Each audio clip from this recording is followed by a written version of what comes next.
নমস্কার, আমি বন্দনা। আমার কিচেনে আপনাদের সবাইকে স্বাগত জানাই। আবারও এসে হাজির হয়েছি লাউর ঘন্টর একটি রেসিপি নিয়ে। আজ আমি তৈরি করব সর্ষে নারকেল দিয়ে লাউর ঘন্ট। আমি একটা মিডিয়াম সাইজের লাউ নিয়েছি।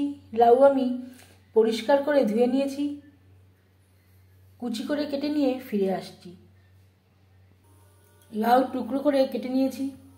আমি একটু বড় বড় টুকরো করে কেটে নিয়েছি। আমি রান্নাটা করব সর্ষের তেলে। আপনারা চাইলে রিফাইন্ড অয়েলে করতে পারেন। যেহেতু সর্ষে বাটা ও নারকেল দিয়ে লাউর ঘন্ট সর্ষের তেলে করলেই ভালো হবে। ফোড়নে দিয়ে দেব শুকনো লঙ্কা, তেজপাতা, গোটা সর্ষে, শুকনো লঙ্কা, তেজপাতা ভাজা হয়ে গেছে। এবার দিয়ে দেব টুকরো করে কেটে রাখা লাউ।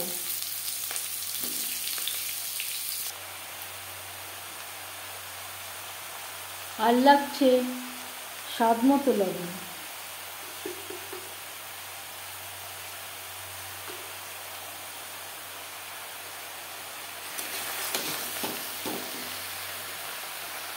লাউর সাথে ফোড়নটা ভালো করে মিক্স করে দেব। 1-2 মিনিট নাড়াচাড়া করে নেওয়ার পর গ্যাসের ফ্লেমটাকে লোতে করে দেব। লাউ কমে আসা পর্যন্ত অপেক্ষা করব আর ঢেকে দেব।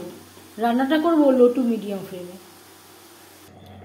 আমি এখানে 1 চামচ মতো সর্ষে নিয়েছি। সামান্য পরিমাণে জল দিয়ে সর্ষে বেটে নেব।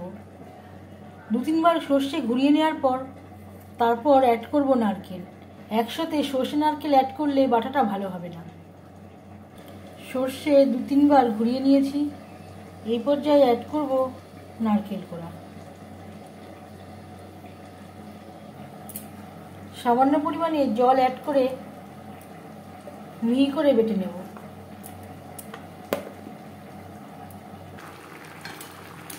লাউ অনেকটাই কমে গেছে, 80% মতো সেদ্ধ হয়ে গেছে।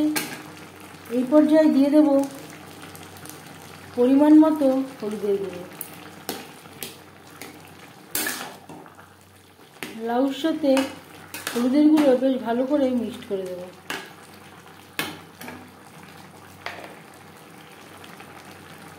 দু 3 মিনিট নাড়াচাড়া করে নেওয়ার পর দিয়ে দেব সর্ষে আর নারকেলের পেস্ট।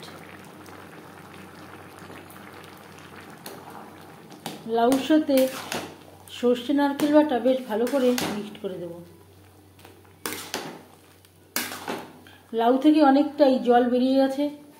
রান্নাটা করব হাই ফ্লেমে।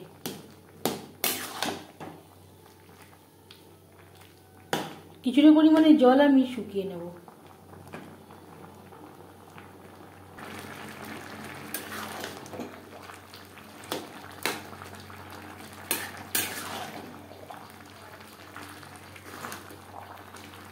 সর্ষে বাটা ও নারকেলের সাথে 3-4 মিনিট নাড়াচাড়া করে নেব।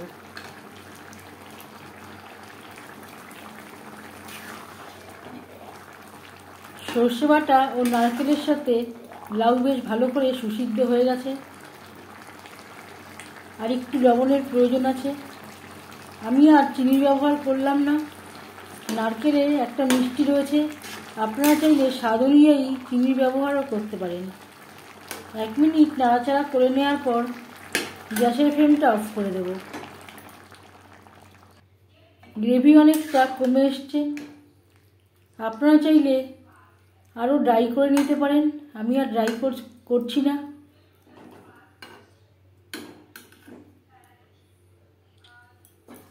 পাঁচ মিনিট ঢেকে স্ট্যান্ডিং টাইমে রাখবো। সর্ষে নারকেল দিয়ে লাউর ঘন্ট রেডি সার্ভ করার জন্য। এই রেসিপিটি কেমন লাগলো অবশ্যই জানাবেন কমেন্টের মাধ্যমে। যদি এই রেসিপিটি ভালো লেগে থাকে লাইক করবেন, শেয়ার করবেন, সাবস্ক্রাইব করবেন আমার চ্যানেলটিকে। বেল আইকনটা ক্লিক করে দেবেন।